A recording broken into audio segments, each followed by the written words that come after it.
निकोलाओ मनुची, एक Italian traveller और adventurer जिन्होंने अपना जीवन मुगल कोर्ट में बिताया, ने अपने फेमस मेमोर स्टोरिया डू मोगा में शाहजहां के बारे में लिखा है। उनके इनसाइट से मुगल कोर्ट और शाहजहां के अंतिम दिनों के बारे में जानकारी मिलती है। मैनुची लिखता है, शाहजहां एक ऐसे सम्राट थे जिनके वैभव और भव्यता की तुलना संसार में कठिन है। वे सौंदर्य और निर्माण के दीवाने थे। उन्हें युद्ध से अधिक स्थापत्य और कलाओं का प्रेम था। कोई भी अमीर या उमरा उसकी आंखों में देखे बिना बोलने का साहस नहीं करता था। उसका राज्य एक चमकदार दर्पण था जिसमें व्यवस्था और भय दोनों झलकते थे। मैनुची ने ताजमहल को देखकर लिखा, दुनिया की किसी भी रानी की कब्र ने मुझे इतना विस्मित नहीं किया जितना उस संगमरमर के मकबरे ने। प्रेम की निशानी। मैनुची ने शाहजहां की मृत्यु का दृश्य इस प्रकार लिखा, जब मृत्यु निकट आई, सम्राट ने कहा कि उन्हें उसी स्थान पर दफन किया जाए जहां उनकी प्रिय पत्नी विश्राम कर रही है, और इस प्रकार मृत्यु ने उन दोनों को फिर से एक कर दिया, जैसे वे जीवन में अविभाज्य थे। मैनुची का वर्णन अत्यंत भावुक है। वे लिखते हैं, अभागे सम्राट को उसके ही पुत्र ने आगरा के किले में कैद कर दिया। उनके साथ केवल एक पुत्री जहारा बेगम थी जो उनकी आत्मा की तरह उनके दुख को बांटती थी।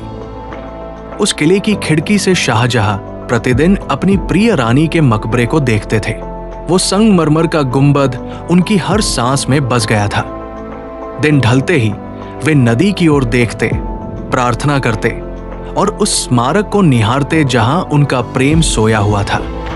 मैनुची लिखते हैं कि शाहजहां विनम्र और शांतचित्त होकर अपने भाग्य को स्वीकार कर चुके थे। न कोई शिकायत, न कोई विलाप। एक रात सर्द हवा चल रही थी। बादशाह की सांसें धीमी पड़ गई। जहारा ने उसका हाथ थामा और उसने बिना किसी शिकायत के, बिना किसी ताज की चाह के आंखें मूंद ली। औरंगजेब ने पिता के लिए कोई शाही जनाजा नहीं करवाया। बस चुपचाप आधी रात के अंधेरे में शाहजहां की लाश को उसी ताजमहल में दफना दिया गया।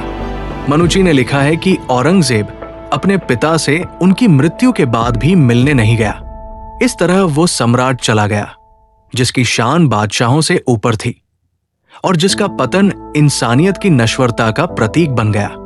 उसकी जिंदगी हमें सिखाती है कि साम्राज्य मिट जाते हैं पर प्रेम और संगमरमर दोनों अमर रहते हैं। अपने जीवन के अंतिम वर्षों में मैनुची पुडुचेरी में रहने लगा। वहां एक फिजिशियन के रूप में काम करता था और यूरोपीय तथा भारतीय उससे इलाज करवाने आते थे। उसकी उम्र अब बहुत अधिक हो चुकी थी। वो अकेला रहता था और अपने पुराने अनुभवों को लिखने या सुनाने में समय बिताता था। अपने जीवन के अंतिम वर्ष वही बिताए। वो वेनिस कभी वापस नहीं गया।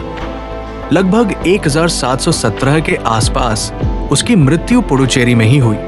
न कोई परिवार था, न कोई देशवासी, बस कुछ स्थानीय लोग और फ्रांसीसी अधिकारी थे जिन्होंने उसे श्रद्धांजलि दी। वेनिस का वह यात्री जिसने मुगल दरबार की कहानियां यूरोप तक पहुंचाई, भारत की मिट्टी में ही समा गया।